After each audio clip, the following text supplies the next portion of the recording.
right, there we go. We are live.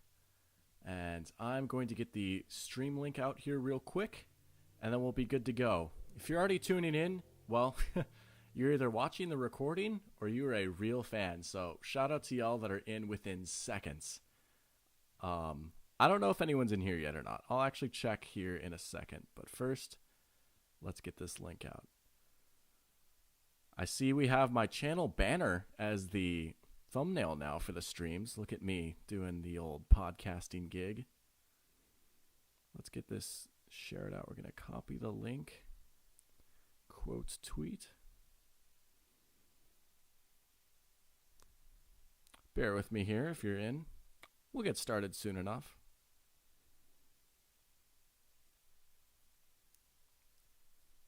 It's been a minute, I will say. Some of you might notice the new backdrop behind me, or lack thereof. I actually moved into a new apartment.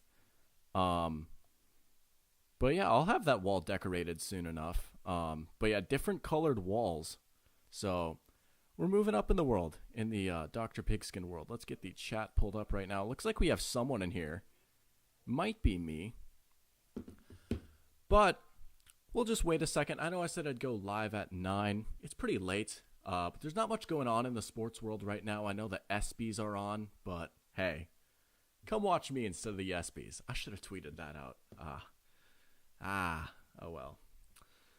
But, 4th of July behind us now. It really feels like the NFL is finally getting closer to starting up. I mean, you go on the NFL page, you can see the week 1 matchups now on ESPN. Vikings, Buccaneers, Chiefs, Lions. I'm looking forward for that one. Ravens, Texans, the Buccaneers unveiled their creamsicles today, which is a W. I love those uniforms. Very, I would say divisive for some people, but I feel like more people have come around on them. Those are the uniforms the Buccaneers wore when they were just terrible. And they were like the perfect epitome of just how bad they were. Gabe says, look at the locks. Sheesh. Yeah, I gotta say, it has been a minute since I've cut my hair. I'm probably due for a trim soon, but don't quite have the Troy Polamalu flow. But it has been growing out for a minute, and I've been trying to go for a more natural look these days. And yeah, the Bucks up right now. I'm not sure how much I'm allowed to talk about this, but if you know, you know. There's a reason Gabe is talking about the Bucks, but that's all I'll say for right now, because I don't know how much in detail I can go with that. But let's just say we really like the Tampa Bay Buccaneers, maybe. Now we got 3 people in. All right, so some more people are starting to trickle in here. I think I'm going to wait a few minutes before we dive right into the hot takes. Shout out to everyone that sent me hot takes. I think I have 10 hot takes total. I have them written down on my phone, and I have a few notes. I've been doing homework for this, and I added a few takes of my own. 10 total. Shout out to Parker, to Jack, to Gabe, and to Christine. That's right, Christine even sent me in a hot take. So I've got 8 from them, and then I got 2 of my own because, I've got a few things to say too. So it should be very, very fun stream. I'm also going to be playing the NFL crossover grid. If you follow me on Twitter, you might have seen me reply to a lot of those tweets recently. I don't know how many of you people are familiar with Immaculate Grid for baseball. It's super popular. Baseball Reference actually just bought them out, but it's pretty straightforward. You just have a 3x3 grid, and you have to come up with players that have played for both teams or fit a certain statistical category. It's pretty fun. Not quite Sudoku, because I don't know how that works. And also, I don't know if it's Sudoku or Sudoku, because I've heard both.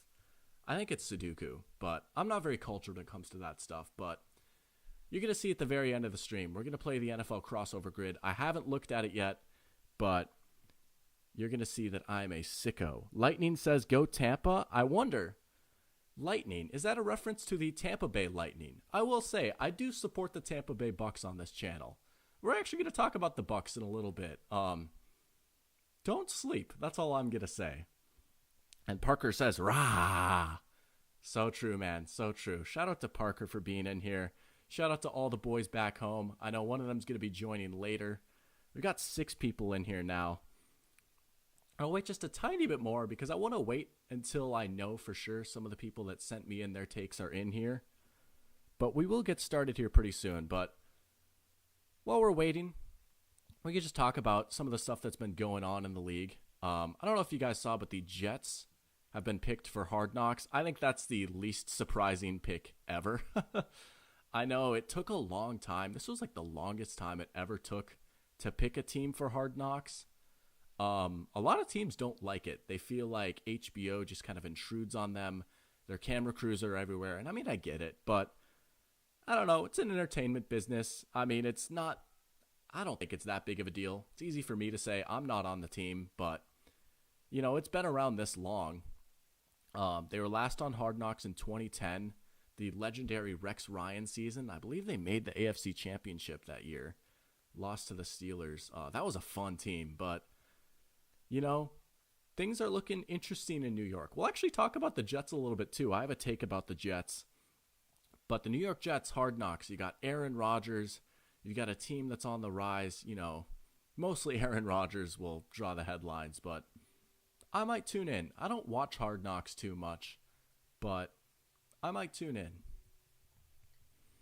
If y'all are chronically online too, you might have been following the drama on NFL Twitter over cornerbacks.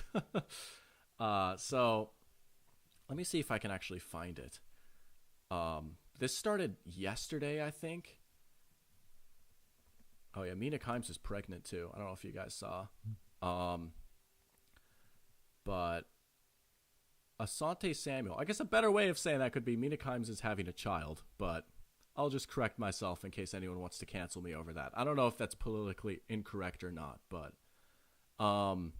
this all started yesterday when there was a top 10 list made by executives, players, and coaches. And yeah, here it is. They ranked their top 10 corners, right? Sauce Gardner comes in at number 2. I think that's pretty legit. But apparently some people took exception to it. And they were talking about how the New York media will take your career to another level. That's what Asante Samuel, the Asante Samuel said.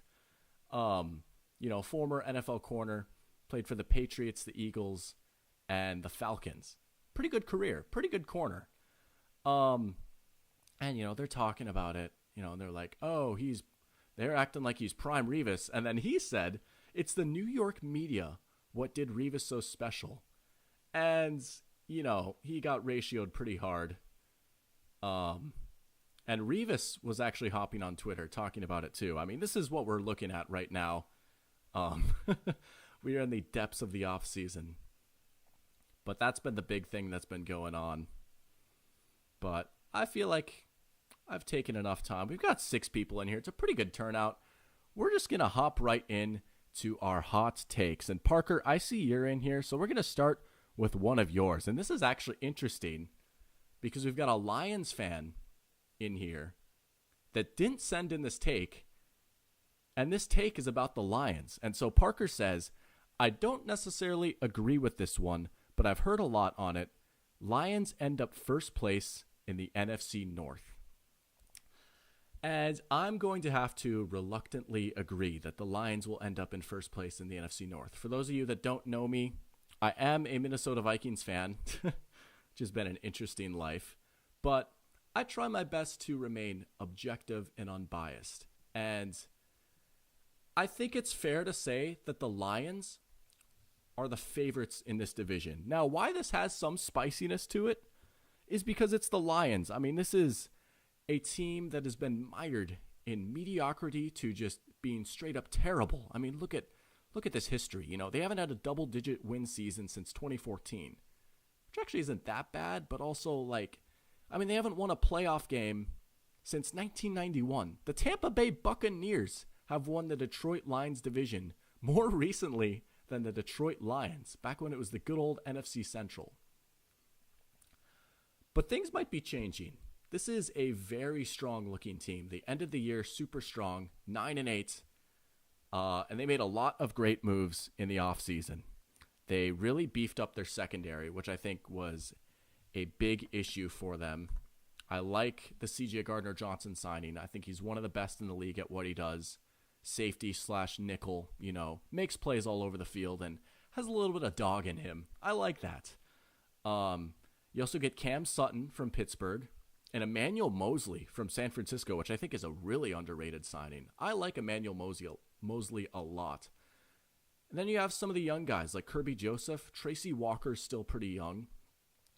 That's a much better secondary than what they were rolling out last year.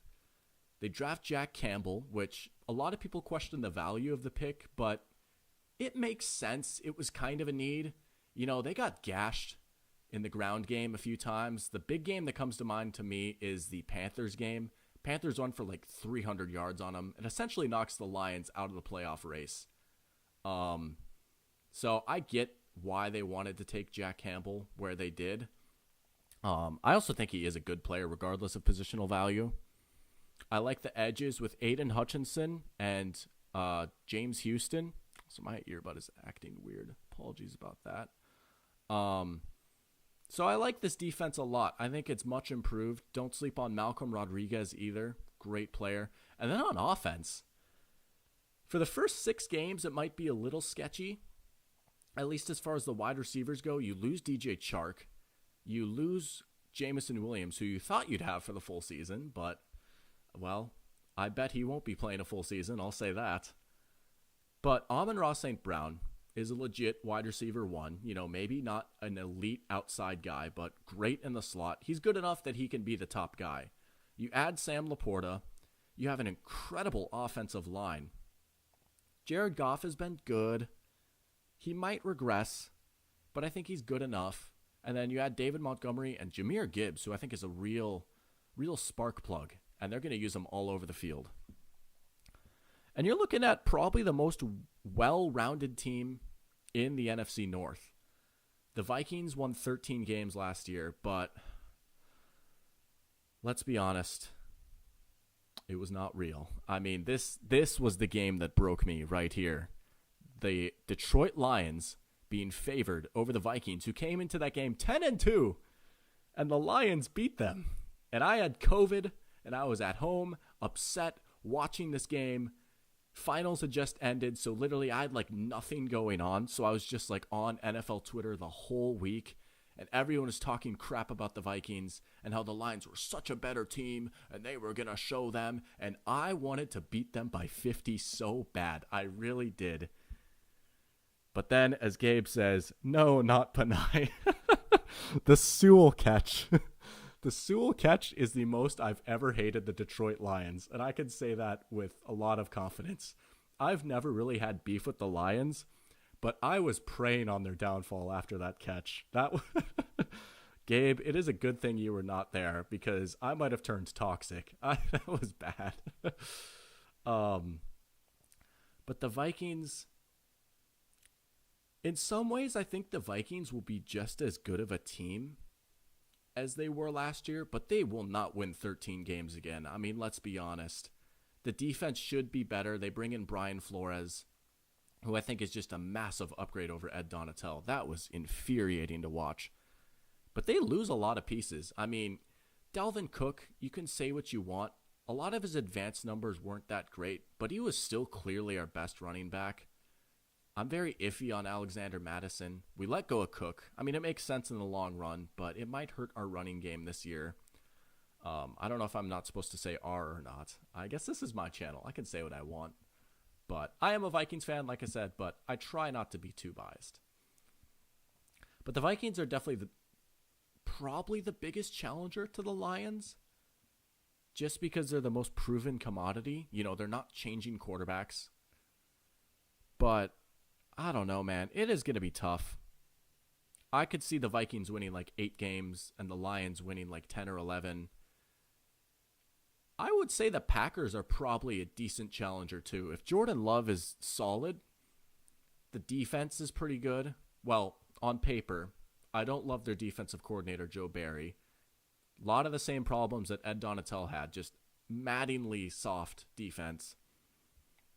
It was just terrible to watch. But,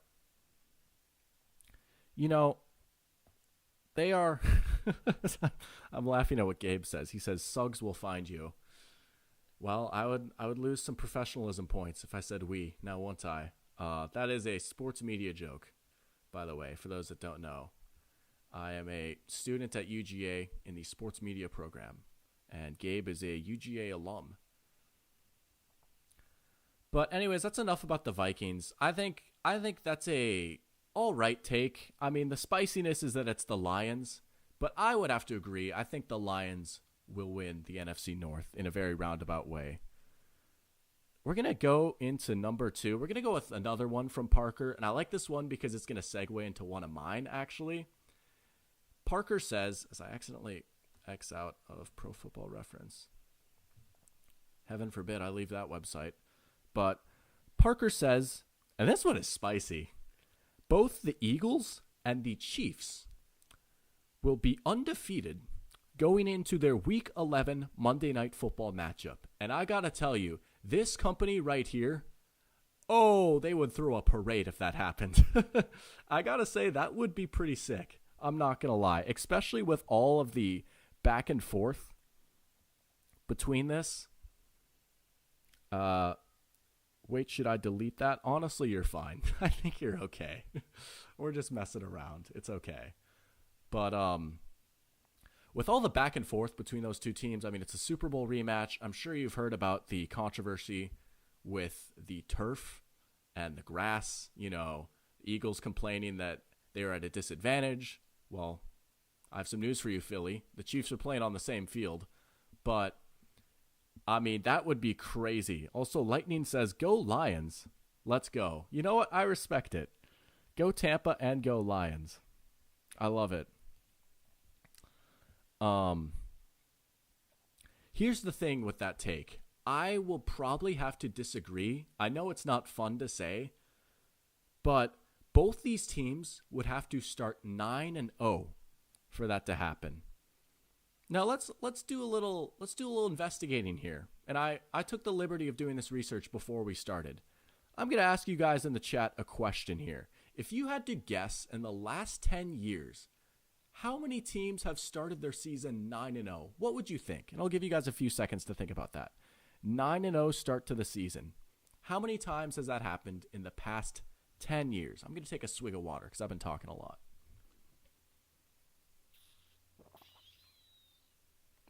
Also, peep the Zorba shirt. I was back in Minnesota last week. If you don't know what Zorba's is, look it up. It is a treasure of Minnesota. But, all right, I've given you guys some time to think about how long that's been. I don't know how delayed my stream is, but I will take you guys out of your suspense. In the last 10 years, teams that have started 9-0. The 2020 Pittsburgh Steelers. Remember them? The worst 11-0 team ever. They actually started 11-0. They were a lot like the Vikings last year. Everyone called them frauds, and they were right. They lost in the first round, humiliated by the Browns. Okay, so there's one, right? Hey, 2020, that's not too long ago. Next one. 2015, the Carolina Panthers. They started 14-0. They eventually lost to the Falcons. That was the game where Julio mossed Luke Kuechly for one of his 8 career touchdowns. And the Falcons ended the Panthers' dream of an undefeated season. Panthers also lost in the Super Bowl that year, and as a Cam Newton stan, I was crushed. But that is a year that I will never forget. Cam Newton was unreal that year. That was so much fun. And there's one more team in the last 10 years that has started 9-0, and that is also in 2015. It's the Patriots. Patriots started 10-0, and they lost on Sunday Night Football to the eventual Super Bowl champion Denver Broncos with Brock Osweiler at quarterback. That was the time of the year where Peyton was benched because he was hurt, but he was also just playing really poorly. Brock Osweiler came in, kept them afloat, and then Peyton came back in, and they won the Super Bowl. Those are the only times that a team has started 9-0. It's really, really hard to do. Now, we've seen a few more teams start 8-0. The Eagles last year started 8-0. Then they lost to the Commanders on Monday Night Football. The 2019 Patriots started 8-0. Then they lost to the Ravens, Lamar Jackson MVP year on Sunday Night Football. The 2018 Rams started 8-0. Remember them? That was the year they made the Super Bowl. And then the 2015 Bengals.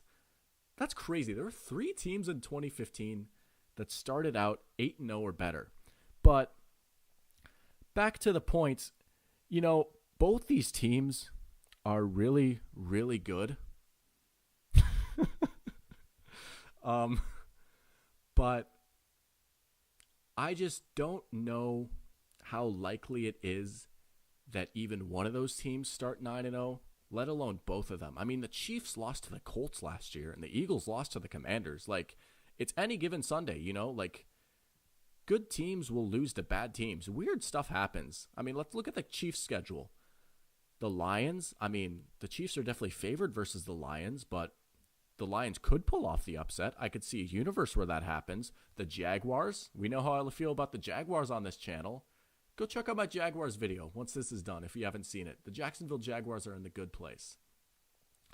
Bears probably not. The Jets maybe with Aaron Rodgers on Sunday night.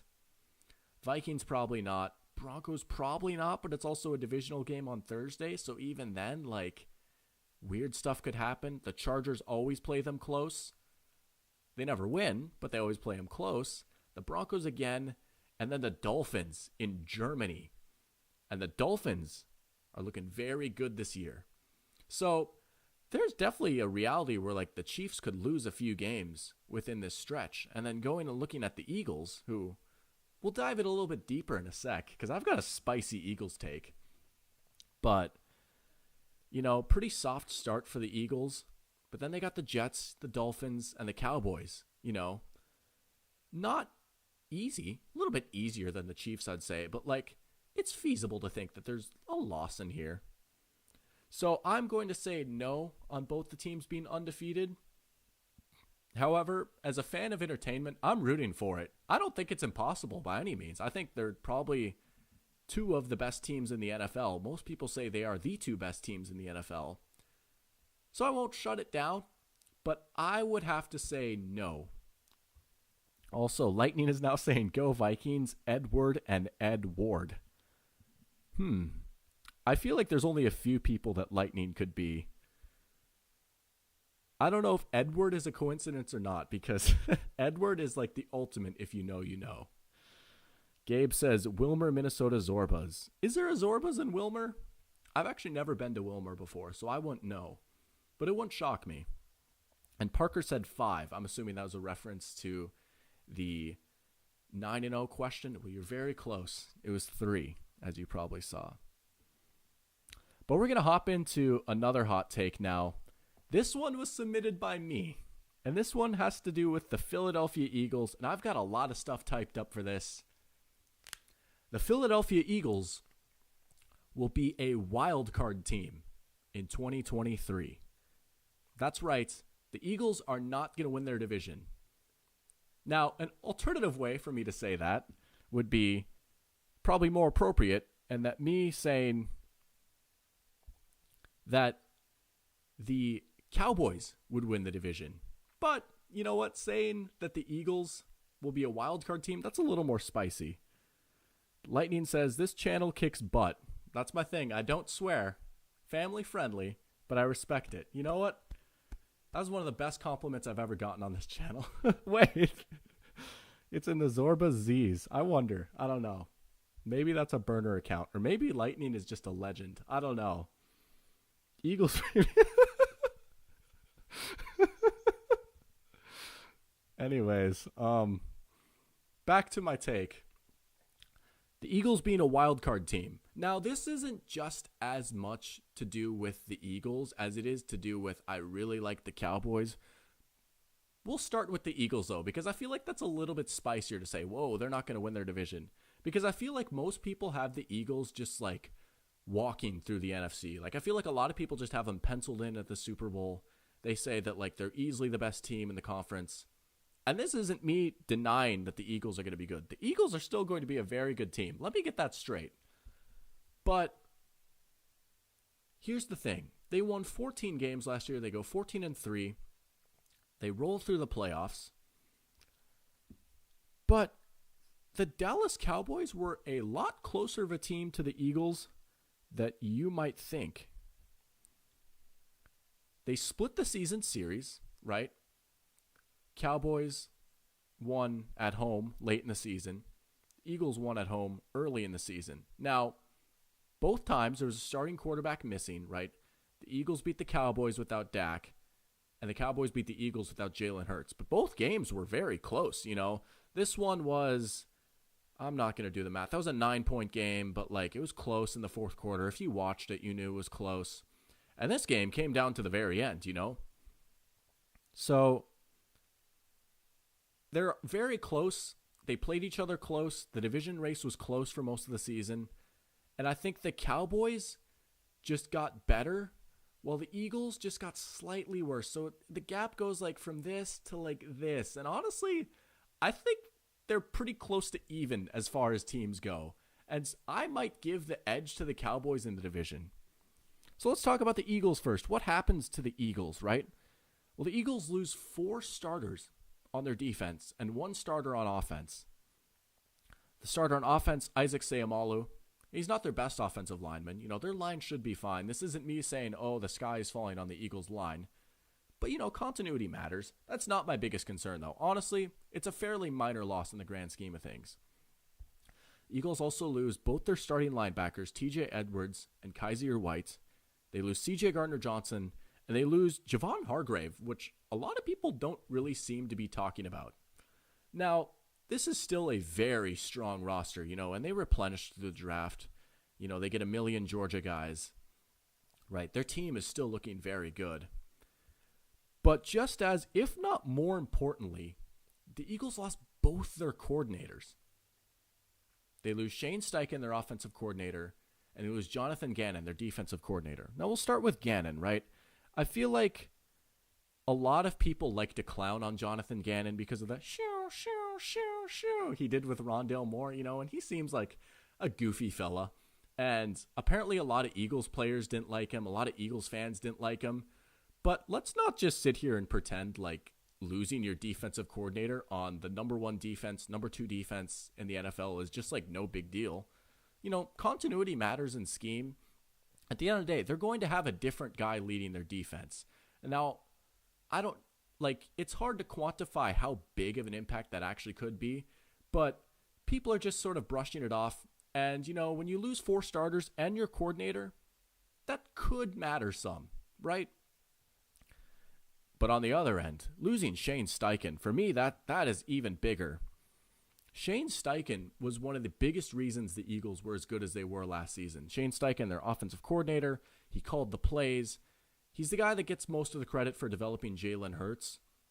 Well, Steichen actually took over calling plays in the middle of the 2021 season. I went to try and find some research. They didn't give an exact date of when he took it over, but Nick Sirianni confirmed last year, Steichen took over halfway through the year calling plays. And if you go back and you look at how the Eagles season went, you can pretty clearly see they start to improve as a team and as an offense like right around here. So it wouldn't shock me if this was the point in the year where Steichen took over. You know, you got a 44, 24, 30, 40, 7, and then 33. You know, not a lot of losses in that stretch. Much better than earlier on in the year. That's a significant loss. I don't know. I mean, I think Brian Johnson is the guy taking over. I don't think Sirianni's going back to calling plays. Sirianni was calling plays here, but then he handed it over to Steichen. Now Brian Johnson's taking over. That's significant. That is very significant in my opinion. So I don't know. I mean, the Eagles were just so good and they're so talented. You know, they scored 28 a game. Even if they regress, they might regress. I don't think they're going to fall off a cliff, but they could go to 9th or 10th. That's reasonable. And their defense could go from 8th in points against to 10th, 11th, you know. When you're as good as they went 14-3 last year. That's really hard to sustain. So that's my concerns with the Eagles. But this is just as much about how good I think the Cowboys are going to be. I mean, the Dallas Cowboys were a very good team last year. They had a bit of a stinker in the playoffs, But I mean, they went 12-5, and people don't really seem to like give them that credit. Dak Prescott is a lightning rod for criticism because he's the quarterback of the Cowboys, and that's just part of the job. But he was good last year. I don't like the interceptions.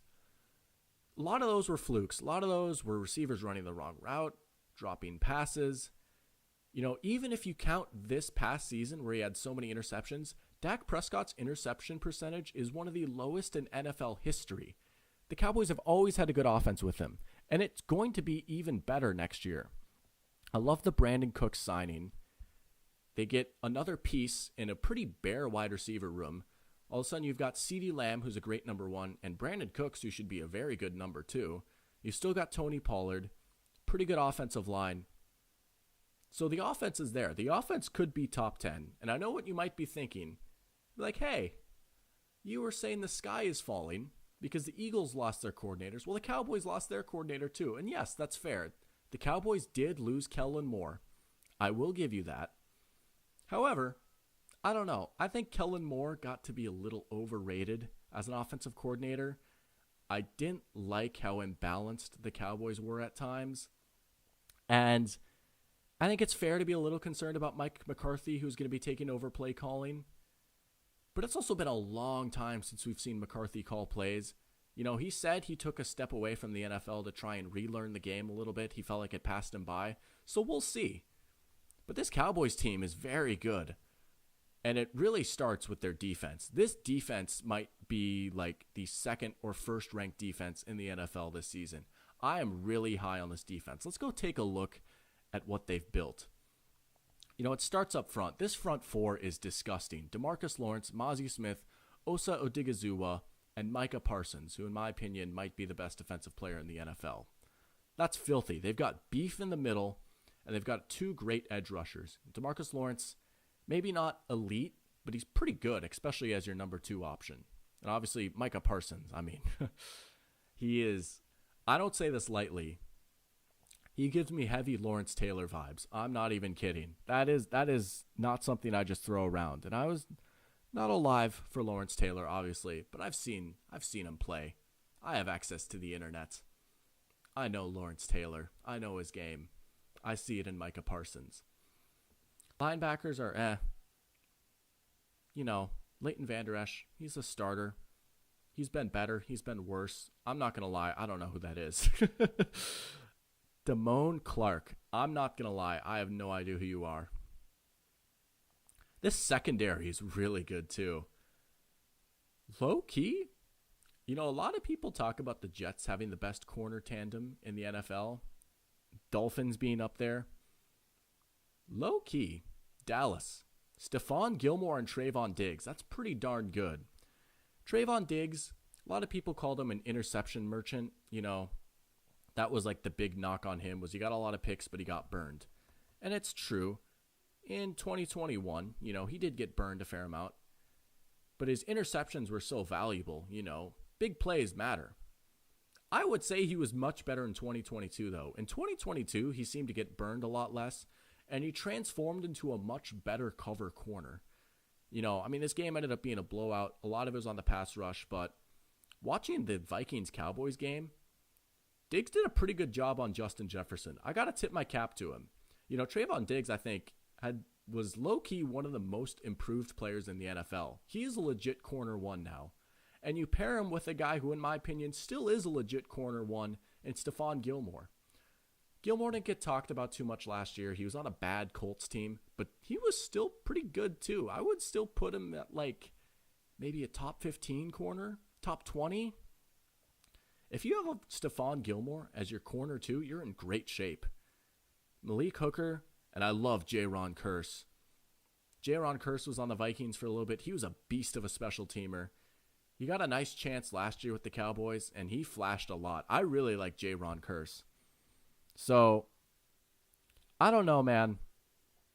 Dallas Cowboys, division winners. I just think enough has gone right for the Cowboys and enough has gone not so right for the Eagles. They're just right here. And the Eagles could win 14 games again and make me look like a fool. But I could also see them winning like 11, which is still really good, and the Cowboys winning 12. That's my take, is the Cowboys win 12 and the Eagles win 12 or 11, and the Cowboys win the division. Eagles are still a good team. They're still a great pick to win the Super Bowl. If you're a Philly fan, like, you could come at me, whatever, 38-7. I've heard it all. But as of right now, I'm picking the Dallas Cowboys to win the NFC East. Gabe says, I love Parsons' effort in the Penn State 2020 locker room. Look up Parsons' Penn State locker room to read up on it. So true. You know, there's a Northwestern joke here somewhere, but I'm not going to make it. Lightning asks, do you support Flex Thursday Night Football? And I'm going to say no, I don't. The league likes to thump their chest over player safety. Thursday Night Football is fun in theory because it's more football and I'm a sicko and I need my fix. You know, I'm just like scratching my face for like preseason action right now. But but overall, no. I think the quality of Thursday night games is poor. Not even just because usually it's bad teams, but it's a short week. I wonder if there's more injuries. That might be something to look into, but I would say no, I don't. Henry says, checking in from Colorado. What's going on, Henry? Welcome to the stream. Hope the Rocky Mountain State is treating you well. And Caden O'Connor says, do I want to? Do you want to what? Go ahead. Let me see what you got. As we've got 7 people in here now. It's popping in here. All good vibes as well. But we're going to move on to our next take. Let's find a good one here. I'll save my other one for a little bit later. Okay, now that Henry's in here, this is a good one. We've got a Falcons fan in here, and we've got a Falcons take. Would you look at that? So I'm going to drum up suspense for this as I pull up the Falcons depth chart and the Falcons Pro Football Reference page, and we could talk about the Atlanta Falcons. So this hot take also comes from Gabe, and he says, I think the Falcons win 10 games and are NFC South champions. I feel like they have the most stability in that division and improve the most. Tampa Bay could be on Williams' watch. Carolina has a rookie QB. Then finally, New Orleans just massively overpaid for a below-average QB. Falcons not only win the division, but also get to the double-digit mark with a Mickey Mouse schedule. So a lot of heat here coming in from Gabe about the Falcons. He's predicting a good year for Atlanta, one that's been overdue. It'd be their first double-digit win season since 2017. And I'm going to take a sip of water while I let you guys think over what I'm going to say about the Falcons.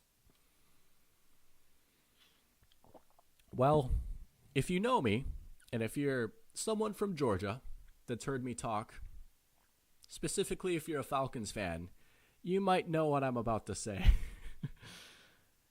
And also, I'll get to that in a sec. ADHD going crazy. But you probably know what I'm about to say. And that is that I'm going to have to disagree with that. Unfortunately, for Falcons fans in here, I still see them as the 3rd and maybe even 4th best team in that division. I do think that they made some interesting improvements, and I do think that there are some exciting things about this Falcons team. And we'll talk it up. We'll start positive. We're going to give the good news first and the bad news second. So the good news. I like this offense. I actually do kind of like this offense. Drake London impressed me. He was a little bit better than I thought he was going to be, especially towards the end of the year. I think it was like from the last 4 weeks of the season, something like that. He was up near the top of yards per route run. He was pretty good. Great offensive line. Great offensive line. One of the best in the NFL. Got to give him props. Kyle Pitts, don't let fantasy football fool you. Kyle Pitts is a very good player. I mean, he got 1,000 yards his rookie year, which is almost impossible for a tight end. Almost no tight ends have ever done that their rookie year. He was really good his rookie year. And he just was in an unfortunate offense last year. Marcus Mariota couldn't make any throws. He was getting open. He just didn't have catchable targets. I'm not out on Kyle Pitts. I love the Jonnu Smith acquisition. Give me some 12 personnel football. This is Arthur Smith football. Ground and pound, 2 tight ends out on the field. Jonnu Smith getting weird with it, putting him at fullback, putting Pitts as a supersized slot receiver, crazy stuff like that. I love it. I love how big this Falcons team is. They had a 1,000-yard rusher last year, Tyler Algier, Filipino King. True story, actually. Look it up. So is Jared Goff. Jared Goff is not. But Tyler Algier is. And you might be thinking, why is this white boy talking about Filipinos and thumping his chest? Well, what you should be saying is, why is this mostly white boy talking about Filipinos? Because fun fact, I'm actually a quarter Filipino. My last name is Tiongson. But the real star of the show for the Falcons, and I have a video on this man, is Bijan Robinson. We love Bijan. Bijan is a beast. I have a video out on Bijan. Go check it out. But he is a dynamic back. I think he's probably already a top 7 back in the NFL. And he's going to thrive in this Falcons offense behind a great offensive line. Pencil him in for Offensive Rookie of the Year. And, hey, you heard it from me. Strongly consider picking him for Offensive Player of the Year. I'm serious. If you want to get weird with it and throw down a futures bet, do it on Bijan, Offensive Player of the Year, or a mystery player for DPOY, who we'll talk about in a little bit. So the Falcons' offense is looking pretty good. Desmond Ridder, well, we'll talk about him in a sec when we get to the bad news.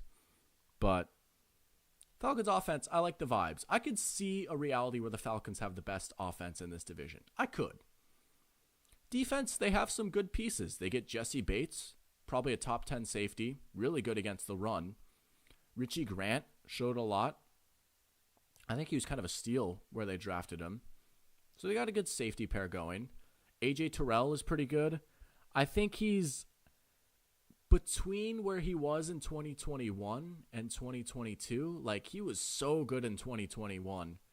And he was all right in 2022. I think who AJ Terrell actually is somewhere in the middle of that.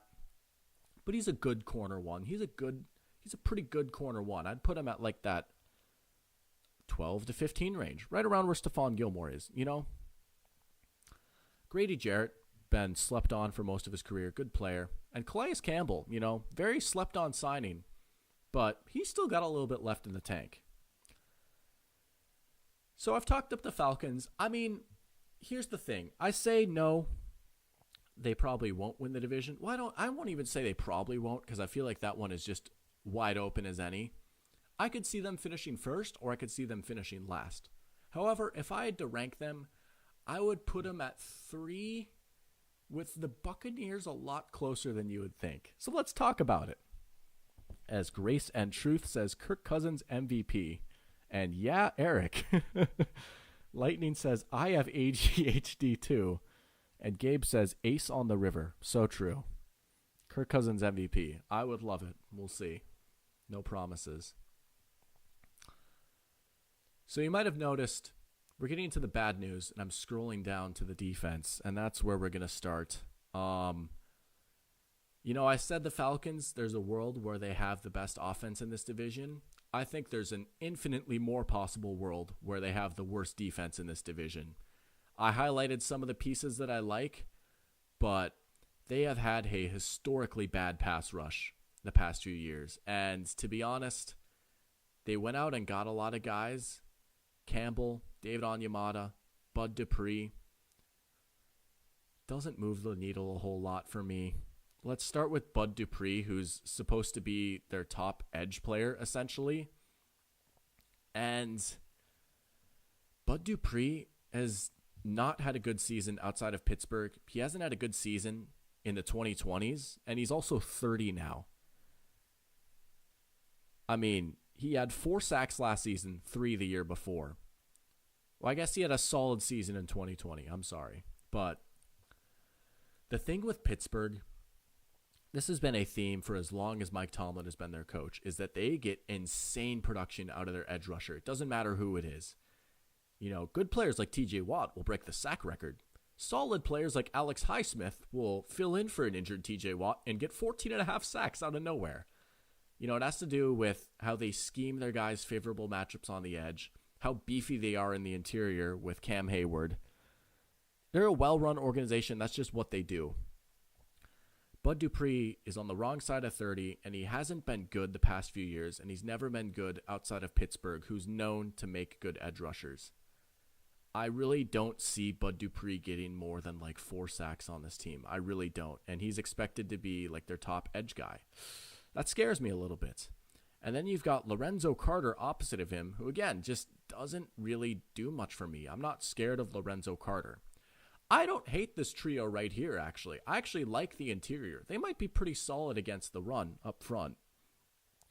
David Onyemata, Calais Campbell, and Grady Jarrett. They've got some size up front. I still don't think they're going to be able to rush the passer, though, and that's been their biggest problem. Secondary is solid. I do worry about the corners outside of A.J. Terrell, though. I mean, Gabe is a Lions fan. He'll tell you about Jeff Okudah, and I'm a Vikings fan, so I'll tell you about Mike Hughes. The safeties are good. They're going to have to be real good, though, to cover up this. And then on offense, as many as exciting pieces as they've had, this offense has just not had the juice the past few years. And Desmond Ridder, he's going to have to play a lot better than he played last year. Now, it was 4 games. I'll give him that.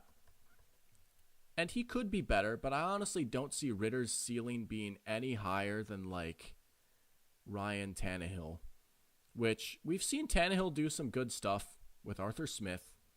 And I think if Ridder does hit that Tannehill ceiling, then, yeah, that's how they make the playoffs. But 4 starts, 2 touchdowns. I mean, come on. And there are a few games he actually looked pretty good. Or at least solid, you know. But I'm not over the moon on Desmond Ridder, especially a full year of it. It would not shock me if Heineke came in and played some. We'll see. I also don't love the receivers outside of Pitts and London. I think this is a team that really lacks a true deep threat. I guess you could argue Pitts is that, and he's solid, but they don't really have a true field stretcher. Scotty Miller kind of, but they have a bunch of big guys, which I like, but it also worries me. There's not really a true separator. You know, it's just a bunch of big dudes. So I think the passing offense scares me a little because a lot of it rests on an unproven Ridder, and Drake London and Kyle Pitts are going to have to carry the load through the air. And then you also have to consider the other teams in this division, right? So let's go back to what Gabe said. He said Tampa Bay could be on Williams' watch. That is true. The quarterback situation looks shaky. But also everything else looks pretty good. So I don't know. Like, this team won the division last year. It was with a losing record. But Mike Evans, Chris Godwin, Russell Gage. Probably the best trio of receivers in the division. Tristan Wirfs on a Hall of Fame trajectory, in my opinion. The line doesn't have a lot of continuity, so that worries me some. But the line was already pretty bad last year. And they're getting guys back from injury too. So you're hoping it can be at around the level it was, maybe slightly better. Baker, Kyle Trask, I mean, that is yikes. I will give you that. That is rough. Rachaad White, I like. Not crazy for the backfield, but this defense is, like, good. Like, I don't know what we're doing here. I don't know why we're just assuming that the Buccaneers are going to be so bad now because they lost Tom Brady. Vita Vea, Kalijah Kancey, great up the middle. Devin White, splash player, a little inconsistent, but when you pair him with Levante David, much better. These two complement each other really well. Shaq Barrett, and a great secondary. Jamel Dean, Ryan Neal, Antoine Winfield Jr., Carlton Davis. Low-key, it's a 3-horse race for the best defense in the division, and the Falcons just aren't in it. And that's the big thing that scares me, because the other 3 defenses are pretty good. The Buccaneers will probably finish last, but I think there's even a reality where they could, like, sneak. They would have to, like, Baker Mayfield would have to have, like, a Geno Smith year, which I don't think will happen. But I don't think the gap between the Bucs and the Falcons is that big. The Panthers, they do have a rookie QB. Their receiving core scares me. They probably have the worst receiving core in this division. I don't really like any of these guys. Thielen is washed, unfortunately. Terrace Marshall Jr. is never going to break out. Laviska Shenault is just a budget Debo. And DJ Chark is fine. I do really like their offensive line, though. Ike Ekwonu, Brady Christensen, Bradley Bozeman, and Taylor Moton are all pretty good players. I really like the beef they have up front. One of the more slept-on lines in the NFL. They had a pretty good running game last year, and I like Miles Sanders and Chuba Hubbard complementing each other. You know, a lot of people say Miles Sanders might take a step back because he's not in Philly. And, you know, he might not go for like 13 touchdowns and almost 1,300 yards again. But this line is pretty good, and he's probably going to get a similar workload. I could see 1,000 yards and like 9 touchdowns. And he's also a good receiver that they didn't use a whole lot last year, so he might catch some more passes. But with the passing game, you're really hoping that Bryce Young can be just that much of an improvement at quarterback that he can kind of elevate these guys. Now, it's not a given. He did play with a pretty lackluster, at least for Bama standards, receiving core last season in college, though. So we've kind of seen him do it. NFL's a different beast, though. I don't have a ton of faith in the Panthers passing game, but I like everything else about this team. I like the line, I like the running backs, and I love this defense. This defense is really exciting for me. So many good, young, exciting players, you know, like, I mean, Brian Burns, Pro Bowl, finally getting the recognition he deserves. His win rates aren't the greatest, but when he wins, he gets home. He's a freak. Jeremy Chin, so much fun. They use him all over. Nickel, safety, even outside corner and linebacker some. He's such a fun player. Derek Brown brings some beef up front. Uter Gross Matos is all right. You know, he's a starter. But the real star, in my opinion, the best player of this team is J.C. Horn, who in my opinion is probably already a top 10 corner. J.C. Horn has been so good ever since he came into the league. He was injured his rookie year, but he was very good his rookie year when he played, and he balled out last year. J.C. Horn might be the best corner in this division, and that says something because it's a good division for corners. I would say the Panthers are a better team than the Falcons, though. I probably have the Panthers second. And first place is the team that overpaid for a below-average QB, and that's the New Orleans Saints. The Saints, yeah, Derek Carr, you can say what you want about him. He was very underwhelming, but I also think that was just such a poor match between coach and quarterback with Derek Carr and Josh McDaniels. And just the year before, in all of the turmoil that the Buccaneers had, with losing Gruden and then getting Rich Bisaccia, Derek Carr played very well. And he has a lot of weapons. Michael Thomas, I mean, I'll be honest, no one knows how many games he's going to play. But when he played last year, he was really good. Even if he doesn't play, Chris Olave is a pretty good number one receiver. And Rashid Shaheed, man, don't sleep. If you want to talk about yards per route run, an efficient receiver, he has been a beast in the slot for the Saints. They move him and Olave in and out of the slot. It's fun. He's a good receiver. Solid O-line. Kamara will probably be suspended. Jamal will be fine when he comes in. They'll be a good duo when they're back on the field. Saints defense, though, I say it's a 3-horse race for best defense in this division, and it might still be the Saints, even with all the aging players they have. Here's the thing. You want to talk about stability. I would actually argue the Saints have the most stability in the division. Dennis Allen took over as coach last year, but he'd been there for a very long time as defensive coordinator. And for as long as Dennis Allen has been there, the Saints have had great defenses, and they balled out in the second half of last season. I don't have the stat up with me right now, but the Saints were like top 3 in most advanced metrics. I think the one in specific was DVOA over the second half of the season. And the big game that really jumps out to me was their game against the 49ers this year. Let me look up. But yeah, they held them to 13 points. And well, you might say, oh, Brock Purdy. But the Niners were rolling on offense coming into this game. Ever since they got CMC, they were just destroying people. The Saints held them to 13 points, 1 touchdown. Like, if they had Derek Carr that game, Derek Carr gets them 2 touchdowns. they probably win that game. And now I'm not saying that every game is going to be a 13-point rock fight, but my money is just on the Saints because they have the stability with their coach. They have a really good defense. I think they have a great group of weapons. And even if Derek Carr is below average, he's still probably the best quarterback in the division. Caden asks, what did Kamara do? Well, if I'm not mistaken, he beat up someone in Las Vegas to the point where he disfigured their face. It's actually pretty rough. If you want to go look it up, you can. There's some pretty graphic pictures out there, but Alvin Kamara might be a terrible person, unfortunately.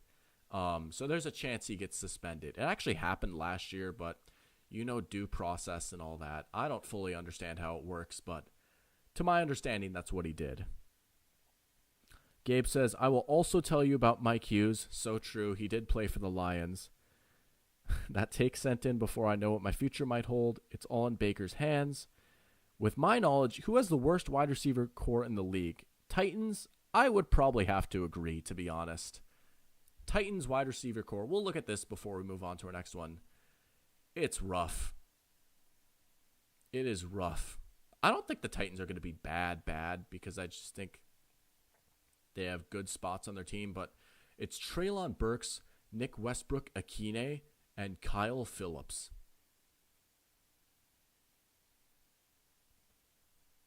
That is an NFL wide receiver core. I love their tight end, though. I'm low-key going to make like a TikTok or something about Chigokonkwo. I love him so much. Don't sleep. Next George Kittle. I adore him. But yeah, just don't look at this. It is bad. It is bad. But we're going to move on, as we've got 7 people in here now. Everyone's still hanging out. I hope everyone's been having a good time. Thank you guys for tuning in. I think we're about an hour in. I'm having a blast. I'm willing to keep this rolling for a while because we've got a lot of takes we still got to get through. But, yeah. Do not have the Falcons winning the division. Sorry, Falcons fans.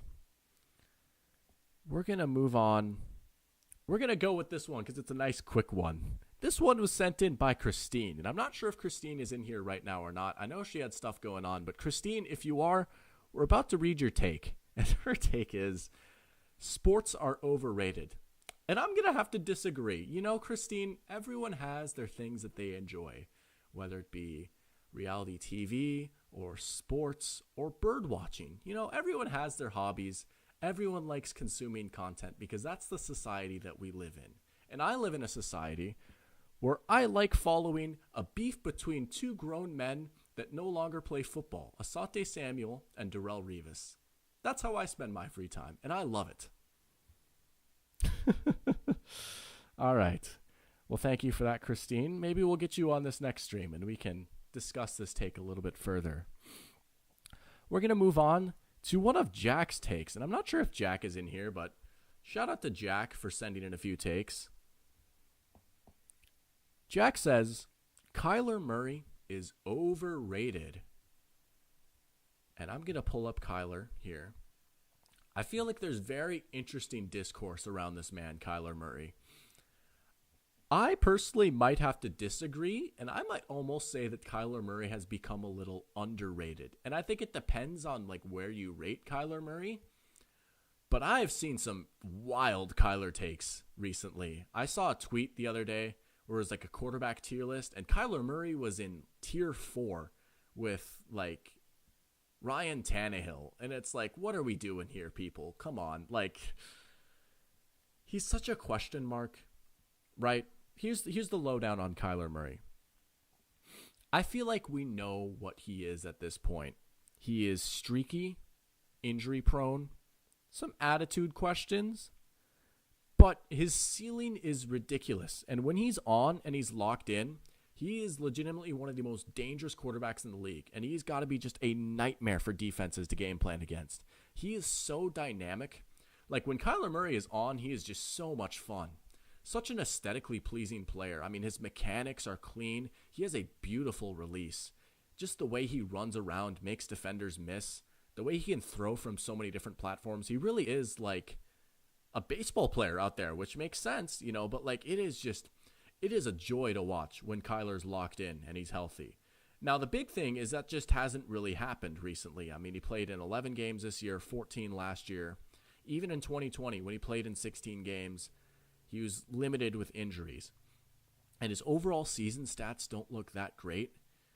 But he's had 2 years where he put together like MVP level play during stretches. 2020, the beginning of the year, especially, I'd say, around October, early November, capped off by the Hail Murray, MVP level. And then 2021, he was even better. I mean, let's take a look at Kyler Murray's 2021. The big reason why I am not like out on Kyler Murray yet is because of this stretch. I mean, this is the last time he was fully healthy and had at least competence around him.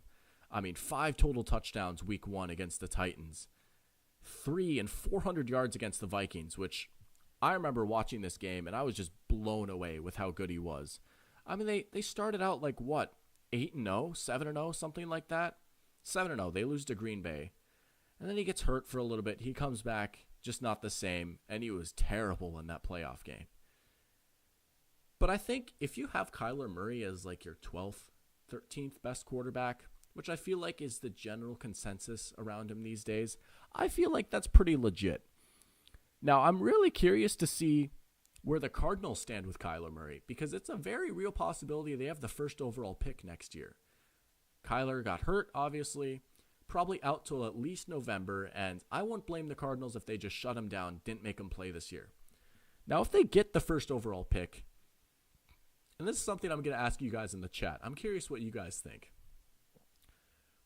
If you're the Cardinals, would you take Caleb Williams and try and trade Kyler, or would you keep the pick? And keep in mind, you also have Houston's first round pick, so you could potentially have like 2 top 10 picks. Would you keep Kyler, or would you trade Kyler, try and get some more assets, and take Caleb Williams? Caden says, I saw graphics showing the top 5 corners in the league ranked by players and coaches. When it comes to the fans, I see people placing Jalen Ramsey from top 5 to washed. Where do you place him? That's a great question. Here's the thing with Jalen Ramsey, because I feel like unless there's anything that people want to know more about Kyler Murray, I feel like I've said my piece. Kyler Murray's a talented quarterback. I'd just like to see him healthy. Maybe for his sake, get him out of Arizona. But for Jalen Ramsey, you know, I don't think he's washed at all, to be honest. I still probably would put him fringe top 5. I think with Jalen Ramsey more than anyone, people fixate on when he gets beat. You know, everyone's like, oh, Jamar Chase burned him in the Super Bowl. First of all, at this point, that was over a year ago, you know? Like, you know you're him when every single time you get beat, it goes viral. And yeah, Ramsey wasn't at his best last season. I also don't know how locked in he was on a bad Rams team. But even then, like at the beginning of the season, he was still making a lot of great plays. He even made some game-winning plays for the Rams. Like, I still think he's probably a top 5 corner. And I think in a Vic Fangio defense with the Dolphins in 2023, change of scenery, I mean, he's still in his 20s. Like, he's not even old. That's the other thing. Jalen Ramsey isn't even old. So, like, this whole washed thing, like, his physical skills haven't gotten worse. He's 28. Jalen Ramsey is good. Let's not overthink this. Come on, people. I think he's going to be good for a long time, too, because even when he does get older, I think he's going to transition into a fantastic safety, a lot like Charles Woodson and Rod Woodson did. So I think we will be seeing Jalen Ramsey for a long time, unless he retires early. Caden says he was ranked 3rd by players and coaches, by the way. His worst is most cornerback one's best season, and I agree with both of those. I think 3 is pretty fair. I'm not going to sit down and make my corner rankings now. A little teaser for later, maybe. Stay tuned on Twitter. That's all I'm going to say. And I absolutely agree. His worst season is most corners' best season. I will give you that. I mean, he was still good last year. But, yeah. That excites me because I think we're going to go into my favorite hot take of the night. And maybe a little biased that it's my own, but we were just talking about the Dolphins. I teased it a little bit earlier. I've got a defensive player of the year hot take. I'm pulling up from deep. I'm talking Steph Curry range. And I'm telling you, if I bang this one home, you will not hear the end of it. I'm going to pick a Miami Dolphin to win Defensive Player of the Year And it's not Jalen Ramsey. It is a Jalen, though.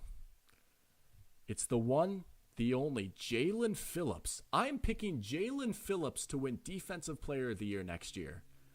I am a Jalen Phillips enjoyer, if you know me. Back when this channel was called Necessary Roughness, I had an awards prediction video for the 2021 season. That was Jalen Phillips' rookie year.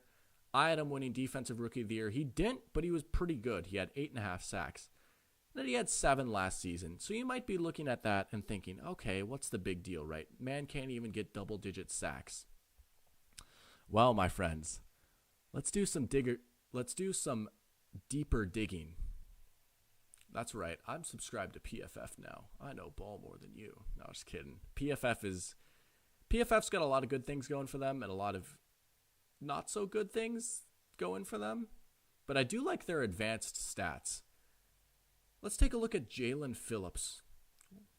Some of his deeper numbers, right?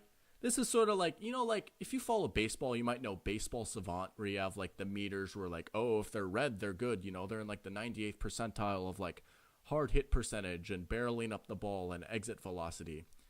I feel like this is kind of comparable to that. So let's take a look at some pass rush, not grades. See, that's the thing. I don't like their grades. I like their stats. Where did they go? Pass rush. Well, maybe it'll be in here somewhere. Okay, so they have the grades, but they also have the straight up numbers. Let's look at pressures, which is usually a pretty good indicator of if an edge rusher is good or not. You want to cause pressure. And sure enough, you look at some of the top guys, it checks out. Micah Parsons, Nick Bosa tied for first place. Max Crosby, Big Z, Chris Jones, Myles Garrett, and then Jalen Phillips with 70. 7th in the NFL with pressures. Quarterback hits. 7th in the NFL, 17. Hurries. 7th in the NFL with 44. Win rate. Now, if you go back and sort, and I did this on my own time, if you sort by edge rushers and you go with a minimum of 100 snaps, because it's a rate-based statistic, like if you're Reed Blankenship and you're not rushing off the edge, like, oh, of course you're going to have a high win rate because the sample size isn't there. But if you have at least 100 pass rush snaps, that's a decent sample size. That was my cutoff. Well, for win rate, he was 10th when you have that 100 snap cutoff. So he's top 10 in a lot of these stats. 8.5 and 7 sacks is solid, but he's also just a really talented player. I mean, he was a first-round pick. He was the top recruit in high school. He had to retire. He went to UCLA, had to retire because of concussions. But he comes back, plays at the University of Miami. He was a beast there. Dolphins draft him in the first round, even with the injury concerns. And he was good his rookie year. He was so much better his second year. I mean, everything went up. The pressures, the hits, the win rate, all the makings of an elite pass rusher. And now you're going to put him in a new defense with Vic Fangio as the defensive coordinator. And Vic Fangio is a star at getting the most out of his edge rushers with the way he runs his defense. He doesn't blitz very often.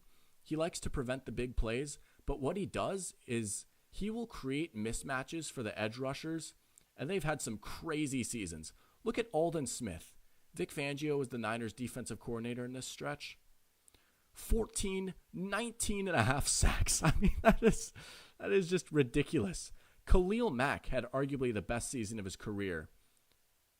I guess he did win DPOY with the Raiders, but that Bears year, you remember when he was ridiculous with the Bears? 12 and a half sacks, 2nd defensive player of the year. That was with Vic Fangio too. He does a lot of the stuff that the Steelers do with just getting their edge rushers isolated in one-on-one matchups. And as we've seen, when Jalen Phillips gets favorable matchups, he's winning them and he's getting to the quarterback. He was a beast in the playoffs against the Bills. He kept them in that game, really. The Dolphins had Skylar Thompson at quarterback. Jalen Phillips gets 7 pressures, a couple of QB hits, and a sack. He was in the backfield all game long. It's a bit of a deep shot. I mean, if you had a gun to my head and you said pick defensive player of the year, I'm probably not picking Jalen Phillips. But again, if you want to have a little fun, just throw like $5 down on Jalen Phillips winning defensive player of the year. this might be fun to come back to when he has like 15 sacks in December and the Dolphins have a top 5 defense. I think he's going to get some chatter. And all I'm going to say, ask the Fargo boys, because we did an exercise like this last year in the car ride when we were driving to Denver for a trip, and we were talking about award picks. And I said, hey guys, he might not be my pick, but a fun pick for Defensive Player of the Year, Hassan Reddick. And Hassan Reddick, I think he got 3rd in voting this year, something like that. I mean, he had 16 sacks, so I'm trying to go 2 for 2 here. I'm pulling up from deep a little bit, but I like Jalen Phillips as DPOY. Caden says Crosby is underrated. Max Crosby is so good. I mean, if you want another quick hot take, then we'll move on. I'm just going to drop this one and not explain it. Give me Max Crosby over TJ Watt. I'm dead serious. I think he's that good. Max Crosby is unbelievable. But yeah, Jalen Phillips, Defensive Player of the Year. A spicy one, but I like it. I don't know. I'm going to be keeping my eye on Jalen Phillips. I like him a lot as a player. We'll stick in the AFC East. We're going to try and roll through these a little bit quick because I do want to play that crossover grid too. It's now 10-10. See, there's 4 people in here.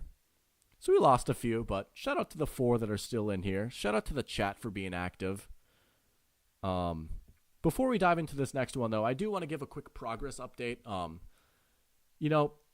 First live stream in a while. I'm working on a video, so don't worry, the videos aren't going anywhere. I've been doing a lot of exciting research for this next video. I'm going to keep you in suspense for what it's on, but I will probably be releasing a teaser meme. That's right, a teaser meme soon. It's a meme I made that I think applies to the video pretty well, and you might start to get a better idea of what it is. But I'm getting pretty excited for this video.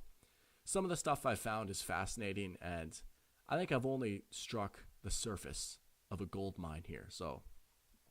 But with that in mind, we'll go to another one of Gabe's takes, and he says that Aaron Rodgers is this year's Russell Wilson. And I might have to disagree with that one too, on the basis of a couple of things. One, I don't really think Aaron Rodgers is washed. I talked about this a little bit in my quarterback rankings live stream, right? Aaron Rodgers, probably his worst season as a starter last year. But even then, if you go watch him play, and I watched a fair amount of them, I'm always watching NFC North football. Pretty much every game, he still had 2, 3, 4, just holy crap level throws, I really think the talent is still there. How bought in was he last year? That's a different story. And you worry about that maybe a little bit because he said he almost retired, So I get the buy-in is maybe a little bit concerned. I think that's probably the biggest concern, though, because, he's just going to objectively a better team. Garrett Wilson is such an upgrade over the receivers he was throwing to last year, and that's coming from someone that likes Christian Watson. Garrett Wilson, Devontae Adams vibes, low-key. They're similar players. They're so smooth. Their releases are insane. They're such good separators. They can win on short, intermediate, and deep routes.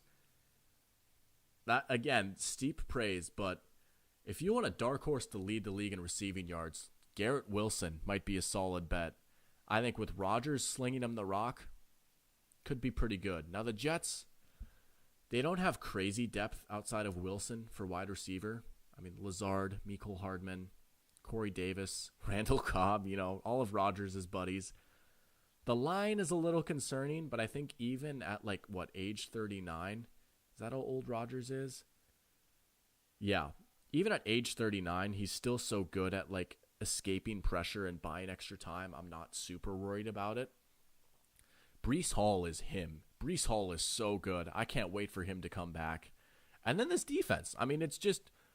It objectively has to be one of the 3 best defenses in the NFL. It is loaded from top to bottom. So I think for Rodgers to be Russ, he would not only have to be bad, but the Jets would have to be disappointingly bad because it was twofold for Russell Wilson, right? Russell Wilson was bad, and the Broncos were just one of the worst teams in the league last season. Look at how bad Russ was last year. 3,500 yards, 16 touchdowns to 11 picks. I'm sorry. I dislike Aaron Rodgers as much as any Vikings fans would. Aaron Rodgers is not putting up those numbers. There's just no way, right? I mean, and Russ already showed some signs of being declined. I mean, 2021, to be fair, he was a little injured, but like you could tell he was starting to lose a little bit of his athleticism. He wasn't as good at throwing over the middle of the field. And Nathaniel Hackett was just a disaster in coaching, which is ironic because he's on the Jets now, but Rodgers and Hackett at least have scheme familiarity.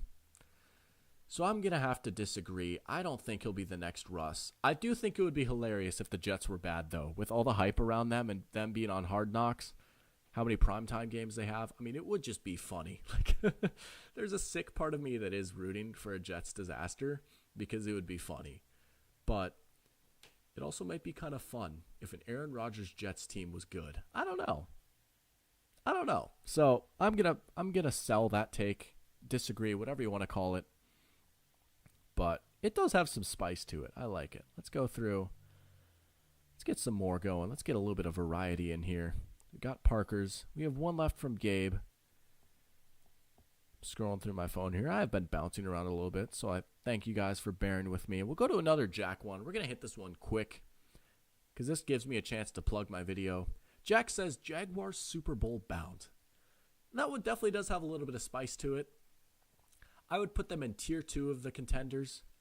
If you want my honest thoughts on the Jaguars, go check out Jacksonville Jaguars Are in the Good Place. Seriously, I mean, it's a 28-minute video essay on the Jacksonville Jaguars. If you're a Jaguars fan, which there are a lot of Jaguars fans subscribed to this channel. I don't know how many of them are tuning in right now, but if you haven't seen it, go check it out. That'll give my full thoughts on the Jaguars. But to sum it up, I think they're the clear favorites in the division.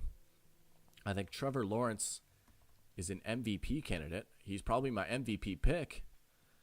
I think the big thing that will have to happen for the Jaguars is some of their players on the defense will need to break out. And I think it could happen. Trayvon Walker, Tyson Campbell are like the two big ones, I would say.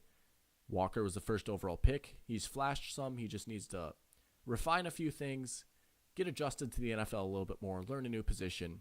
And Tyson Campbell has looked really good at times, like a legit corner number one, you know. They've got pieces on defense. I like Darius Williams. I like Josh Allen. I like Andre Sisco, who I talk about a lot. Devin Lloyd was He got off to a hot start, but then he ended up getting benched at the end of the year. Maybe he can figure things out. Like, the path is there, and their defense, again, like, it was 12th in the league in points against. It was top half. So there is a path, but right now I would say the tier 1 contenders are the Chiefs, Bengals, Bills. And then tier 2, I'd say Dolphins, Jets, Jags, Ravens. And you could throw the Chargers in there too. I'm a little bit lower on the Chargers, but you could throw them in tier 2 and I won't get mad. But I feel like those are the clear 2 tiers. And it's possible that a tier 2 team could break in and make the Super Bowl. I don't hate it. I think they're going to win a lot of games next year, though. I think this is going to be a really, really fun team. Just watch, man. Like, I could seriously see them winning 12 or 13 games. But, so thank you, Jack, for those takes. Kyler Murray and the Jacksonville Jaguars. I think we're getting down to the nitty-gritty here, and y'all might leave after I hit the gritty in my seat, but good vibes only, man. I don't know. I'm having too much fun with this.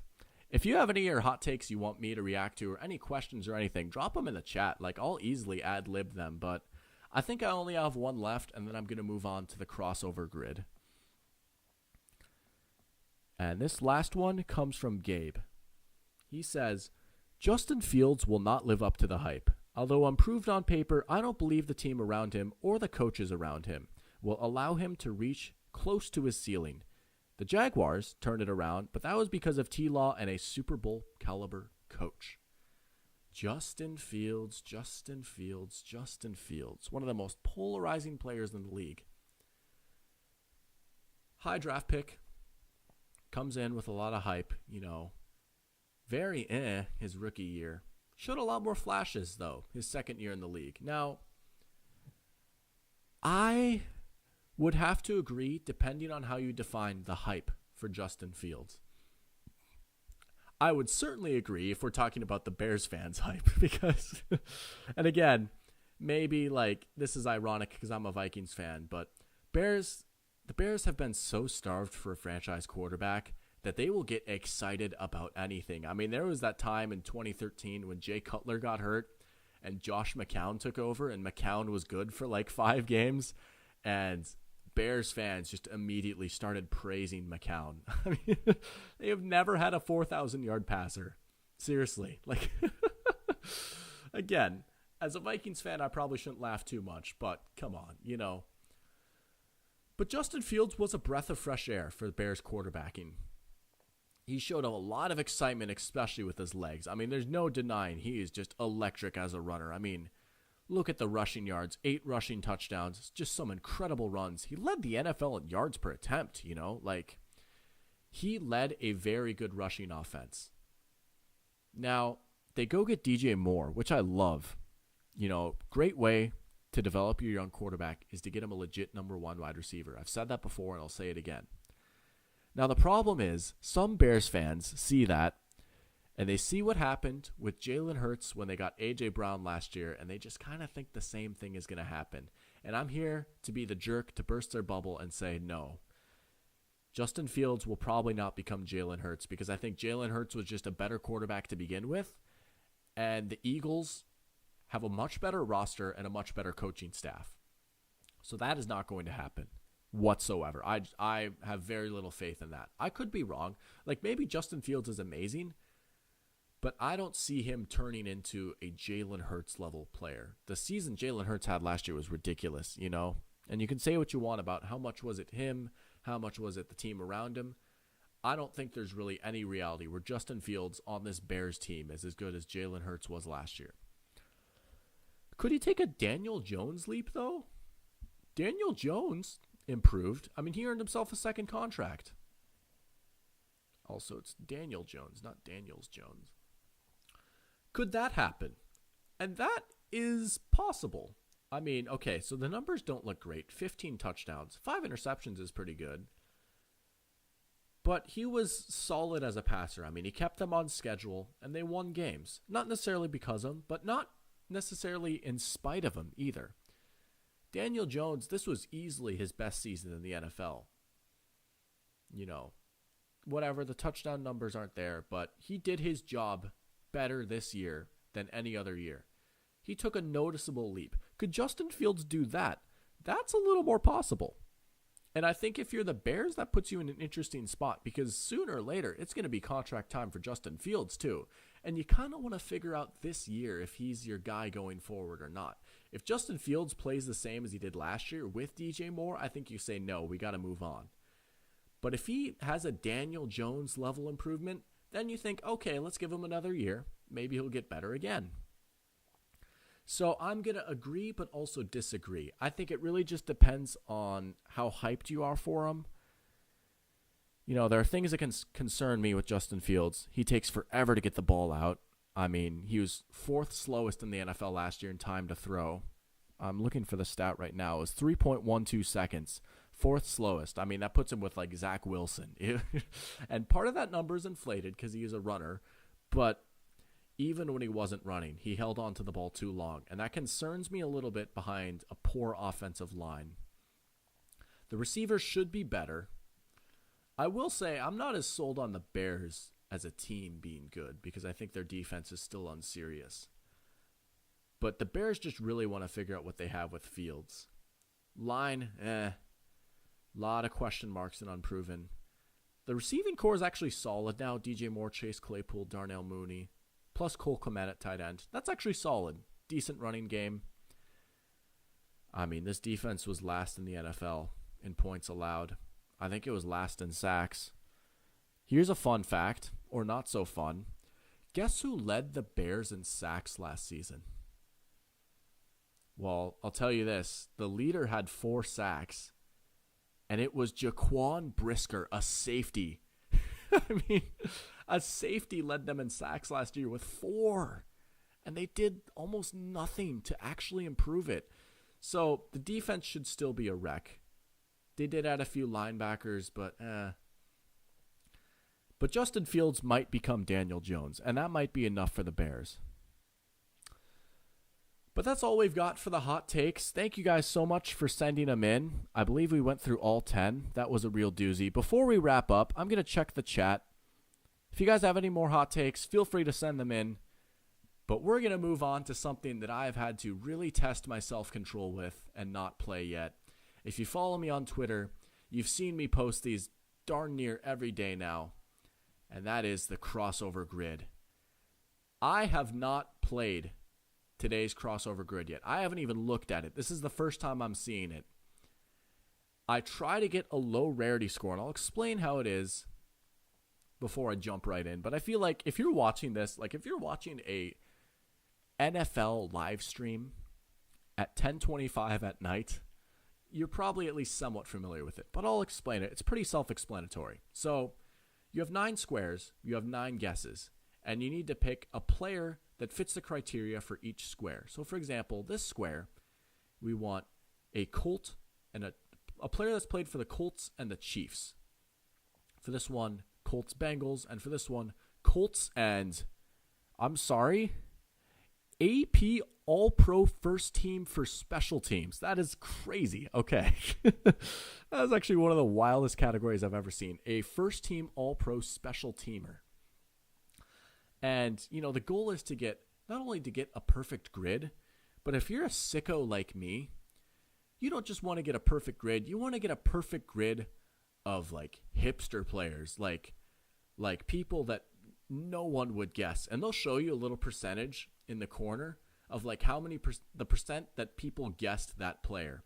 And so what I do, and a lot of people do, is I add up those percentages at the end for my rarity score. And you want to get a low rarity score.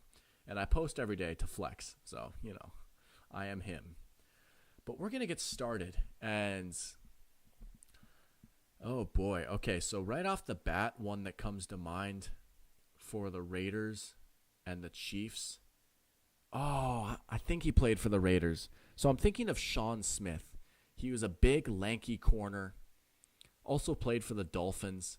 I actually guessed him for Dolphins Raiders in the last grid.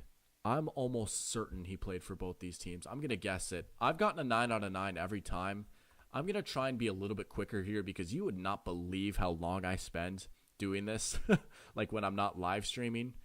Like I legitimately take like almost 30 minutes on these sometimes. It's kind of sad, but we're going to go Sean Smith, and we got him. 5.1. All right, that's a pretty good start. Sean Smith. Let's look up Sean Smith. So he played for the Dolphins, the Raiders, and the Chiefs, I know for sure.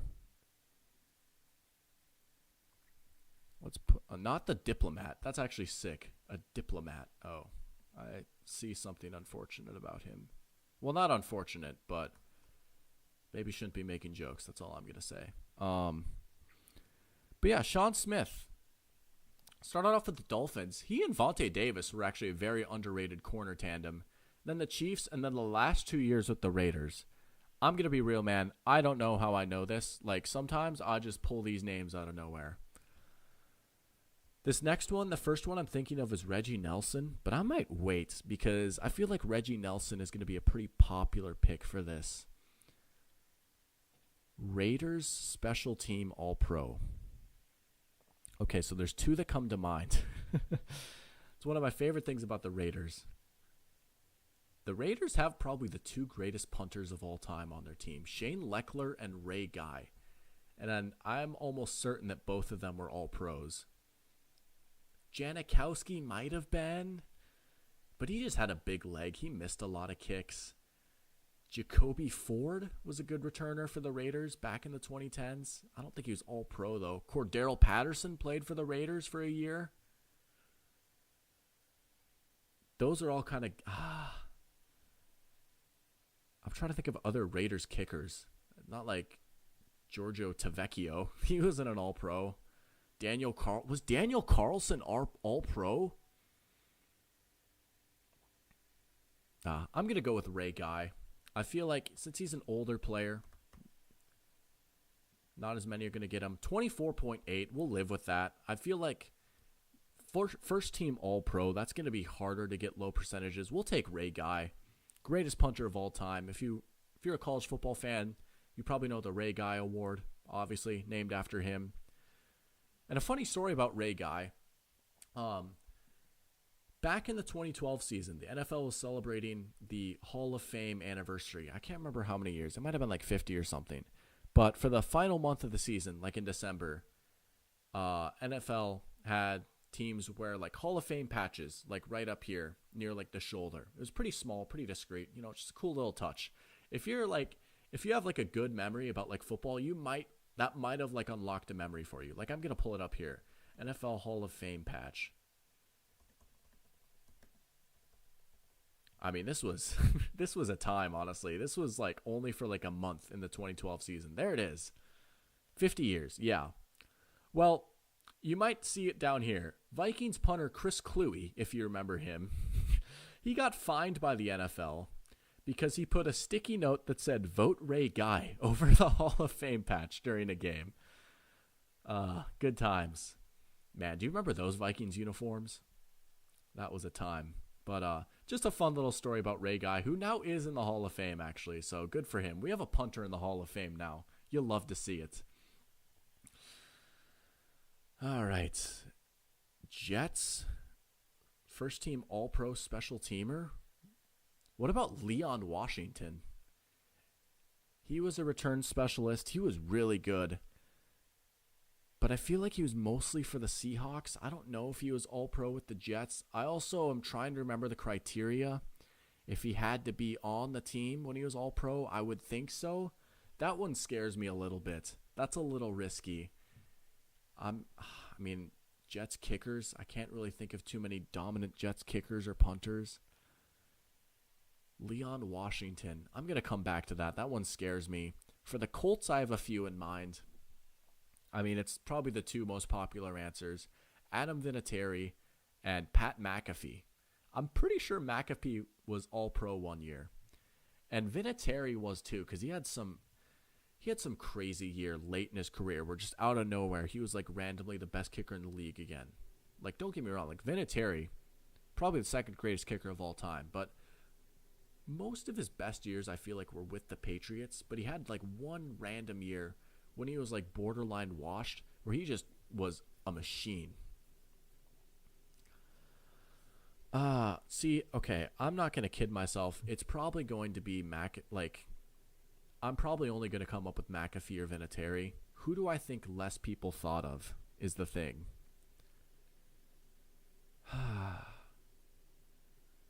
McAfee is such a big name with his show, but also Adam Vinatieri is like an all-time great kicker. I'm gonna go Pat McAfee. 27. We'll take that. Again, I mean, it's gonna be hard to get low percentages. Colts Bengals. I'm gonna come back to because I have two disgusting answers loaded up now. Oh, man. Okay. So, this one isn't as disgusting. I mean, he was a pretty good player. He was just a little bit older. Not old, but like he was a good player. We're going to go Lavernus Coles for the Bengals and Jets. Coles spent most of his career with the Jets. I think he snuck on the Bengals at the end with like Ocho Cinco, and he might have been on the team with Terrell Owens too, the T. Ocho show. But Lavernus Coles, I mean, he was a good receiver for a while. And the reason I know this is because 2010, Thanksgiving, the night matchup, now it's on NBC. It used to be on NFL Network. And we were at my grandparents' house after like Thanksgiving dinner. I snuck downstairs to the basement to turn on the night game, and it was Jets-Bengals, and they were talking about Lavernus Coles. It's got to be him, right? I don't even know how to spell his name. Yeah. Oh, 3.2. Let's go. All right, so I think he was on the 2010 team, because why else would they be talking about him? 2009. He was on the Bengals in 2009. Okay, so drafted by the Jets, 2 years in Washington. He was a Pro Bowler in Washington, actually. See, he had some pretty good years. and 1 year on the Bengals. So maybe they were talking about how he retired or something, but I swear, like, that was a thing, right? Bengals 2010. Thanksgiving night versus the Jets. That's crazy. See, I don't know how I remember this stuff. I'm going to be honest, but that's a core memory. All right, that's a pretty good pull. This next one is even more disgusting, and it's actually a little messed up how I remember this, which I'll get to in a sec. But for the Chiefs and Jets, I don't think you're ever going to guess who I'm going to put for this. Joe McKnight. Joe McKnight was a running back drafted by the Jets, and he played 1 year with the Chiefs. It's loading his percentage, 1.1. He was actually really highly touted coming out of high school. I think he went to USC, but like he got a lot of Reggie Bush comparisons. Now, unfortunately, the reason why I know this is because Joe McKnight actually died a few years ago. And I remember the name because I had his rookie card. But, yeah. I want to say he was shot. Yeah. Yeah, he was murdered. So it's actually a really sad story. It's kind of sad that this is how I remember him, but Joe McKnight for the Chiefs and the Jets. I think he played 1 year with the Chiefs. And I think ESPN like got in trouble like when they wrote his obituary too, which they seem to do a lot. I don't know. ESPN makes questionable decisions. Jets special teamer, all pro. I have no idea who this is going to be. I'm this close to guessing Leon Washington. I kind of want to save that one for the end because I feel like if I get one wrong, I'm going to be sad. So we're going to move on for now. First one that comes to my mind for Chiefs and Colts is Justin Houston, but I feel like too many people are going to get that. So I'm trying to think of who else has overlapped. Eric Fisher is an interesting one. I think Fisher played with the Colts. I know he signed with them. I think he retired recently. I'm this close to doing Eric Fisher. I'm going to do it. He played a year with them, I swear. I'm going to be so sad if he retired before he played with them. Okay, we got him. Whatever. 30.9. I'll take it. I was hoping that was a little bit lower, but whatever. Eric Fisher. I mean, I can't complain about this. Okay, so Colts Bengals. I'm blanking right now, to be honest. And if you guys in the chat, if you have any like guesses or anything, like feel free to help me out. I will take any and all suggestions. I see 4 of y'all still in here. Shout out to everyone that's been tuning in. So we are at over an hour and a half now, I think. We've been cruising. Colts Bengals, Bengals Raiders, and Jets special teamer all pro. That's the 3 we have left. Trying to get some good guesses in here. Oh boy, okay. I just try and think of players that played for these teams. It's like, okay, did they play for the other teams? So like Andy Dalton, no. AJ Green, no. Giovanni Bernard, no. Jeremy Hill, no. Tyler Eifert, no. Andre Smith, no. Andrew Whitworth, no. Dwight Freeney, no. Robert Mathis, no. Vontae Davis, no. Andrew Luck, no. Joseph Adai, no. This is my process, honestly. I just run through these names until I think of one. Oh man. Bengals and Colts. Seriously, this one is tough, I gotta say. I can't even think of an obvious one right now. Who were some of those washed up players that the Colts got when they tried to go all in with Andrew Luck? This was pre-injury Luck. This was 2015 when they got Andre Johnson and Frank Gore. I mean, I don't think LaRon Landry played for the Bengals. That would have been a good Colts Washington one though. Oh boy, why is this one so hard? We might come back to Colts Bengals. Bengals Raiders. Reggie Nelson is the obvious one. For time's sake, I might do it.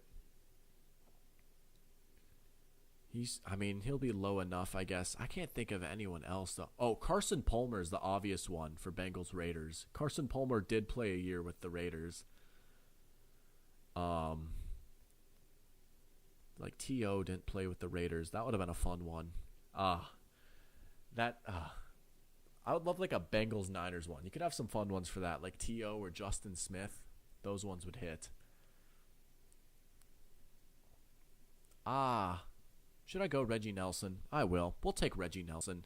I'm not going to have a crazy rarity score today, but we're doing this live in front of you. Reggie Nelson, 3.7%. Come on now. I feel like more people, whatever. I'm not complaining. Reggie Nelson was a beast for a while. I actually learned something about Reggie Nelson that Jack taught me. Reggie Nelson was not drafted by the Bengals. He was drafted by the Jags. I actually didn't know that. Jack taught me that a few weeks ago. But yeah, Reggie Nelson played his final 3 years with the Raiders, was a standout with the Bengals, with defensive coordinator Mike Zimmer. Those are some fun Bengals teams, man. 2 left. Christine says, I would not be able to figure out 1. We'll get there one day, I promise. I'll get you on the grid life. The grid life is a good life, let me tell you. These drop at 1 Eastern every day, and oh man, I'm watching the clock. I kid you not. It honestly killed me that I did not play this until today. But you know what? I got to give the people what they want. And clearly, 4 of y'all watching, so, you know. It's a charmed life doing an NFL grid trivia game for fun, and you have an audience. It really is. Even if it's 4 people, man, I love it. Again, I mean, I keep saying this, but thank y'all so much for tuning in. It really does mean the world to me. I'm just trying to make this happen. But right now, we got to make these last 2 squares happen. These ones have been killing me. Christine says, no, I'm okay. Nah. Maybe there's like a K-pop grid or something. I could make you a K-pop grid. That would be fun. I don't know how I'd do that, but that would be fun. Bengals Colts. Bengals Colts. Bengals Colts. I'm seriously drawing such a blank on this. I mean, like, who? I'm trying to think of even like older players, like Jim Harbaugh or Jeff George. Why do I feel like it's an offensive lineman? I don't know. I'm gonna guess Leon Washington. If I get this right, I'm gonna scream. Oh, let's go, Leon Washington. All right, so I'm curious. Did he get one with the Jets then? Also shows him in a Titans jersey, which I didn't know he played for them. He did get it with the Jets. So he actually started his career with the Jets, and then he went to Seattle. I did not know that. I thought it was the other way around. And then he had Patriots and Titans. All right, well, now I know for Patriots-Titans, I'm doing Leon Washington. All right, we just have 1 left. I can't believe this is the one I can't get. This is actually crazy. After this, I'm probably going to wrap up because it's getting pretty late. I have a bedtime. BoJack Horseman is calling my name. That's right. I'm edgy. But Colts Bengals. I mean, genuinely, like, I'm just drawing such a blank here. I will phone a friend if someone wants to, like, just lob one up for me. Maybe I'm missing, like, an obvious one. I've spent so much time on Colts Bengals. I'm thinking about these teams way more than I would ever want to. The first link I get with Colts Bengals is their wild card game. Back in 2014, I want to say. Andrew Luck made a ridiculous throw in that game. Touchdown pass while falling down. Hits him in stride. One of the best throws I've ever seen. Go look it up, seriously. I mean, people say that I was really high on Andrew Luck. It was plays like that. Why? I mean, I watched that thing live with my own eyes. Not in person, but on TV. Go look up Andrew Luck's throw against the Bengals. It is incredible. He was special. Colts Bengals. This is going to kill me. Colts Bengals, Colts Bengals, Colts Bengals. I'm seriously going to put like the first one that comes to my mind. Not Matt Hasselbeck. He did play for the Colts, though. I don't think he got on the Bengals. Not like Reggie Wayne. Not Marvin Harrison. Donald Brown? No, that was the Chargers. That would have been a fun one, though. Donald Brown. Initials BU. Oh, is Christine lobbing up an answer for me? Initials BU. Who is BU? BU. Brian Urlacher. That's the first one that I think of. Initials BU. Oh, the irony of Christine helping me with this. How the turntables. Who is BU? Can I get another hint? Like, is that you saying, like, I know one? Like, I found one and I'm giving you a hint? Can I get another hint? BU. Bobby Upshaw. Brian Upshaw. Brandon. Bobby. Brian. What college did he go to? Do you know that? Thank you all for bearing with me. This last square is I just have too much pride to take an 8 out of 9. I don't care if this is like a 99% guessed person. Like, this one is killing me. Like I said, I spend an unholy amount of time on this. BU. The gears are turning. I know this is exactly the content that you guys came to this channel for. We're going to take some water. Water fuels the brain.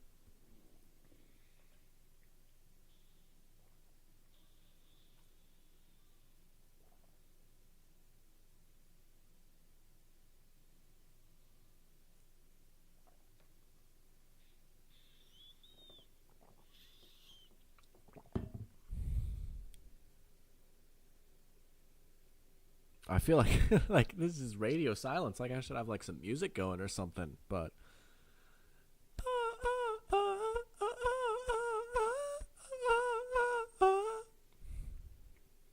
come on.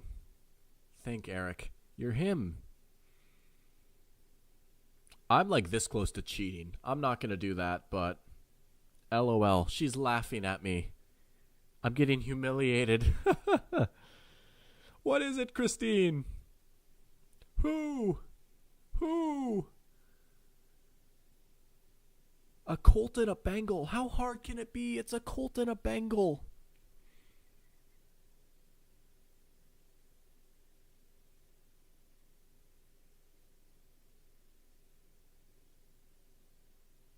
I mean, like, who are on these teams? Like,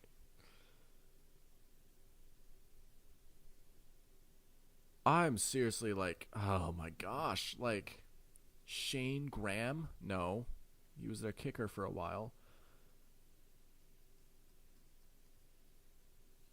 I commend y'all for staying in the stream and sticking with me here, because this is just incredible. I feel like y'all are like lapping into this in right now. Like, I was so cocky, like, yeah, man, I post my rarity scores on Twitter, you know, and like here I am not able to get a single one for Colts Bengals. Not AJ Green, not Brandon LaFell, not Brandon Tate, not Auden Tate, not Tyler Boyd, not like Jamar Chase or T. Higgins, not Chidobe Awuzie. It was like a safety or something. What the heck?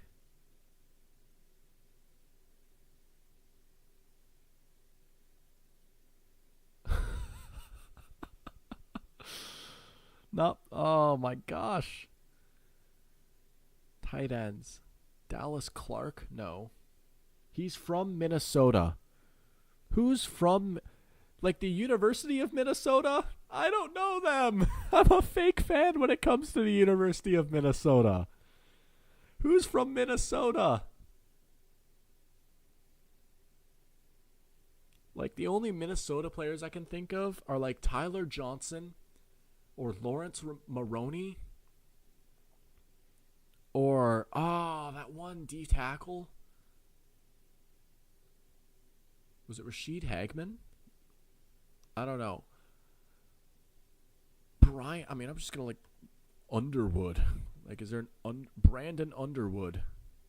There's no way. I don't know who Brandon Underwood is. Does he start? I'm this close to guessing Brandon Underwood. He's from Minnesota. What are some other... One more hint, Christine. That's all I ask. One more hint, or I will guess Brandon Underwood. How am I not getting this? He's from Minnesota. I'm assuming that means the University of Minnesota.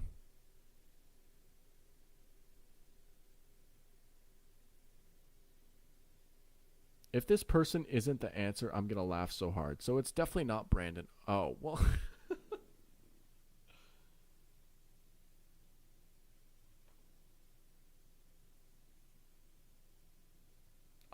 I'm doing like a surrender cobra right now. This is incredible.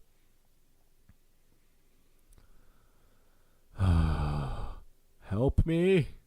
He's also a singer? What? Also a singer.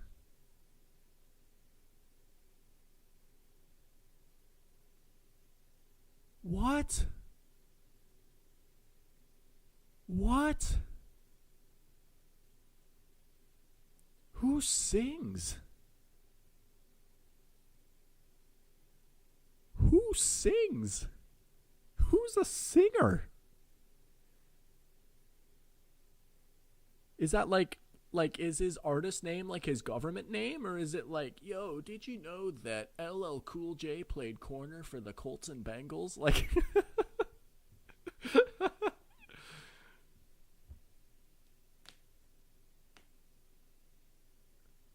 BU from Minnesota. The guy from Owl City? I mean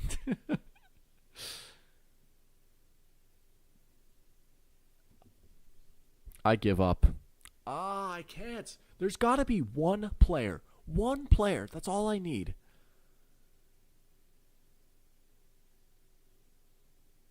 Like, I'm in too deep at this point. I can't just give up. Kevin Zeitler? No. Yes, his real name. I'm probably not going to guess whoever Christine is thinking of, to be honest. I don't know a BU.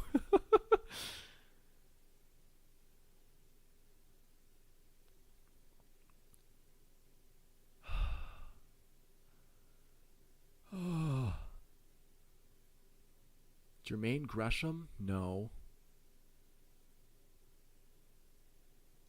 Leon Hall? No. Brandon Stokely? No. He was the Broncos.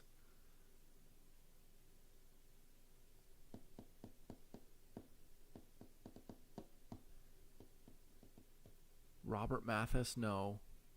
Gary Brackett? No. Kelvin Hayden? No. Melvin Bullitt? No.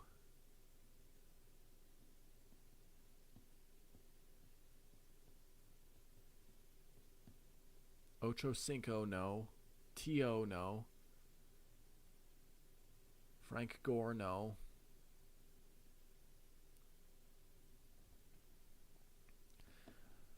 I've got like 8 minutes till it's 11. Come on, Eric.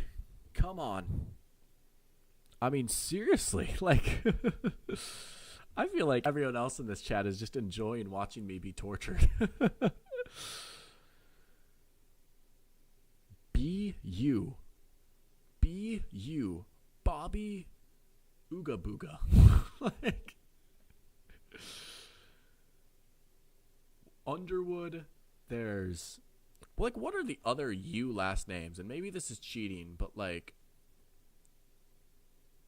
oh, like, that's just, BU is not a real person. Geno Atkins, no. Corey Redding? No, that was the Bengals. Oh, come on. Why can I think of Corey Redding for Bengals Ravens, but I can't think of a Bengals Colts player? Or, excuse me, Colts Ravens, not Bengals Ravens. This is my problem. And there's probably an obvious one that I'm just missing.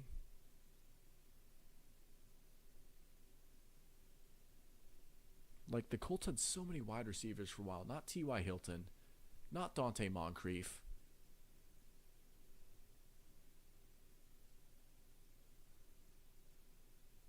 Philip Dorsett? No. John Ross? No. Xavier Rhodes? No. Bjorn Werner? No. Braden Smith? No. Ryan Kelly? No. I'm going to lose it. Am I a fraud?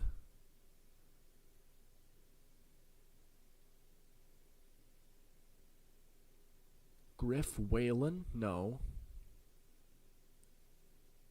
Trenton Irwin? No.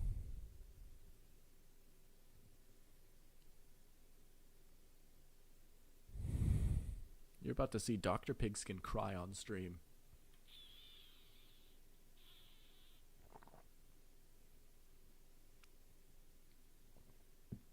Ben. Okay.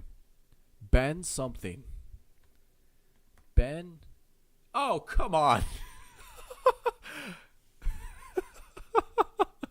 I don't know who either of these people are. Ben Utrecht? In the London. I didn't even notice that typo. Or it could be Benjamin. No. It's either Ben Utrecht or Ben Ut.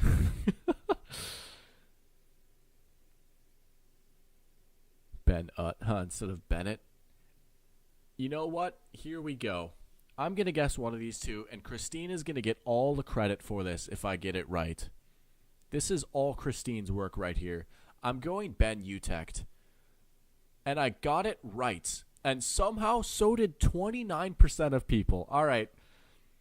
I got to give credit where credit is due. That one was all Christine. I got an 8 out of 9. I could have sat here for another 4 minutes. I don't know that I was coming up with that. I'm going to be honest.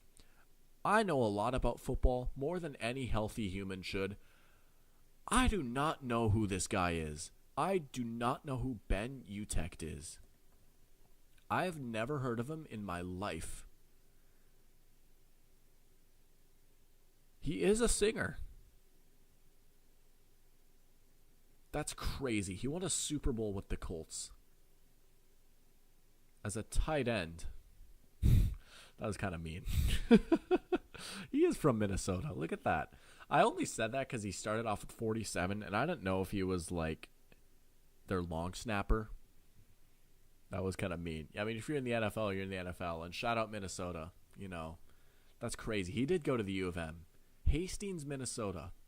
I've heard of that place. All right, well, there you have it. That was the Immaculate Grid. It took only I said, I won't take 30 minutes. It did take 30 minutes. Shout out to the 4 of y'all still in here. Christine says, give me the rights to Dr. Pigskin. We can talk after the stream. Maybe we can come up with a nice business plan. I do got to give you credit for that. We did get another perfect grid. Some nice polls. Joe McKnight, 1.1%. I'm him. Lavernus Coles, 3.2.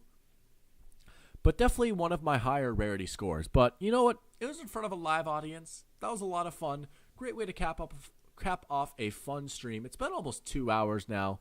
And I think we're going to wrap things up. So just a few closing comments. Again, thank you guys so much for tuning in. Really means the world to me, that you give 2 hours of your day to just watch me in front of a microphone, talk about football, and play a silly little game. I hope you guys enjoyed it.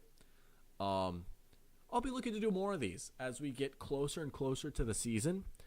I had a good talk with one of my business partners, Caden, the other day, and we pretty much agreed that, you know what, these live streams are almost going to become like my second channel. We're going to be seeing a lot of live streams during the season. And don't worry, because the video essays aren't going anywhere. Those are still going to be there too, but we're going to have a nice balance of content going. So that's all I've got for today. Dr. Pigskin signing off and saying so long. And again, thank you so much for tuning in. New video coming soon. Follow me on Twitter if you're new. Subscribe to the channel if you're new. Check out the other stuff I've got going on too. I've got some big plans coming up, and I plan on being here for a while. So with that being said, y'all have a good night. I love you guys. I'll talk to you again soon.